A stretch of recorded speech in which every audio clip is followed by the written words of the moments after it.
Hello student, আজি আমাৰ class 10 acid ক্ষাৰক আৰু লৱণ এই চেপ্টাৰটোৰ চতুৰ্থ প্ৰশ্নাৱলীৰ প্ৰথমটো কোৱেশ্যন আজি আমি আলোচনা কৰিম।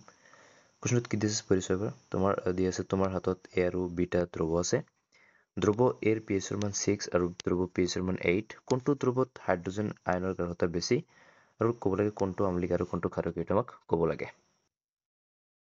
সো কোৱেশ্যনৰ কাৰণে আমি এটা কনচেপ্ট চাম যেটো হৈছে pH স্কেলৰ কনচেপ্ট। মানে এইটোৰ দ্বাৰা আমি কি কৰোঁ ধ্ৰুৱ এটা এচিড নে ক্ষাৰক সেইটো আমি নিৰ্ণয় কৰিব পাৰোঁ। মানে য'ত কি আছে ধৰা হ'ল এইটো ধ্ৰুৱ আছে তাত আমি কি কৰিম এই স্কেলটো নমাই দিম। যেনেকৈ আমি এটা স্কেল পাত ব্যৱহাৰ কৰোঁ নহয়, স্কেল পাত যেনেকৈ আমি মিটাৰ চেণ্টিমিটাৰত জোখিবৰ কাৰণে স্কেল পাত ব্যৱহাৰ কৰোঁ, ঠিক তেনেদৰে ইয়াত এটা আমি স্কেল ব্যৱহাৰ কৰিম যেটো pH স্কেল, যাৰ দ্বাৰা আমি এচিডৰ মানে ধ্ৰুৱ এটা ক্ষাৰক নে এচিড সেইটো আমি নিৰ্ণয় কৰিম। ঠিক আছে, যেনেকৈ তোমালোকৰ কিতাপত দিয়া আছে যে pH স্কেলত কি থাকে, 1ৰ পৰা 1ৰ পৰা 14 লৈকে নম্বৰ থাকে। এতিয়া এই স্কেলটো যেতিয়া কি কৰা হয় ধ্ৰুৱ এটাত নমাই দিয়া হয়, যদি ধ্ৰুৱটোৱে কি কৰি আছে এই 7 নম্বৰটো দেখাই আছে, ঠিক আছে 7 নম্বৰটো দেখাইছে, তেন্তে আমি গম পাম যে ধ্ৰুৱটো এচিড বা ক্ষাৰক দুয়োটাৰ মাজৱৰ্তী অৱস্থাত আছে, যাক কি বুলি কোৱা হয় প্ৰ'চম অৱস্থা, মানে কি নিউট্ৰেল পইণ্ট বুলি যাক আমি ক'ব পাৰোঁ।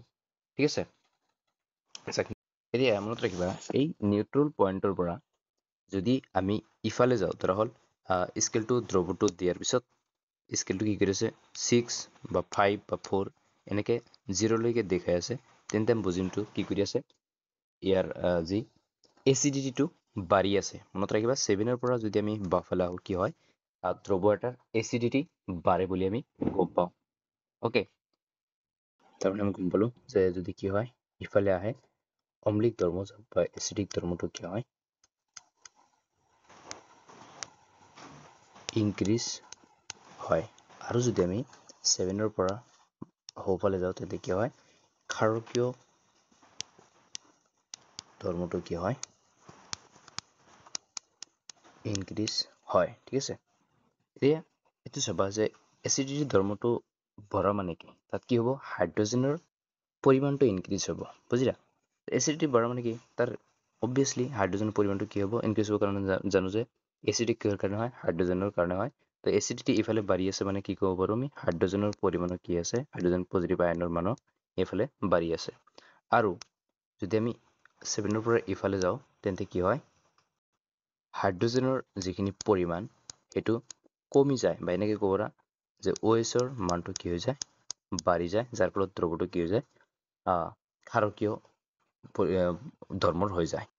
এইটো চোৱা কুৱেশ্যনটোত কি দি আছিল, কুৱেশ্যনটোত দি আছিল A ৰ pH ৰ মান 6 দি আছিল। এতিয়া চোৱা 6টো ক'ত আহি আছে, আমি দেখা পাই আছোঁ যে এই 6টো 7ৰ ইফালে আহি আছে, তাৰমানে আমি গম পালোঁ ইয়াৰ হাইড্ৰজেনৰ পৰিমাণটো কি হ'ব বেছি হ'ব, কাৰণ আমি জানো যে 7ৰ পৰা যদি ইফালে হয় এচিডিটি বাঢ়ে মানে হাইড্ৰজেনৰ আয়নটো কি হয় বাঢ়ি যায়।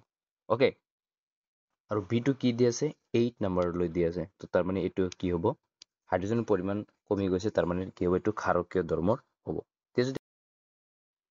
এতিয়া একদম যদি কুৱেশ্যনটো আহে আমি লিখিম কেনেকৈ চাবা যে প্ৰথমে লিখিম দি আছে কি দি আছে আমাৰ A ৰ pH টো দি আছে আৰু B ৰ pH টো দি আছে। অ'কে, আৰু আমি লিখিম যে ধ্ৰুৱ এত কি হাইড্ৰজেন আয়নৰ গাঢ়তা কি আছে বেছি আছে, কাৰণ কি ই 7ৰ ইফালে আছে আৰু 7ৰ বাওঁফালে আছে, আৰু বাওঁফালে আহিলে এচিডিটি লগতে হাইড্ৰজেনৰ আয়নৰ গাঢ়তা কি হৈ যায় বাঢ়ি যায়। আৰু ধ্ৰুৱ সেইকাৰণে কি হৈছে ধ্ৰুৱ এইটো হৈছে অম্লিক আৰু ধ্ৰুৱ বিটো ক্ষাৰকীয়, কাৰণ কি কৰা হৈছে যদি সোঁফালে যোৱা যায় কি হৈ যায় ক্ষাৰকীয় ধৰ্মটো বাঢ়ি যায়, তাৰমানে আমি ক'ব পাৰোঁ যে বি ধ্ৰুৱটো ক্ষাৰকীয়। ঠিক আছে, এইটো হ'ব এনচাৰ। তো এইখিনি হ'ব এনচাৰ, তোমালোকে লিখি লোৱা।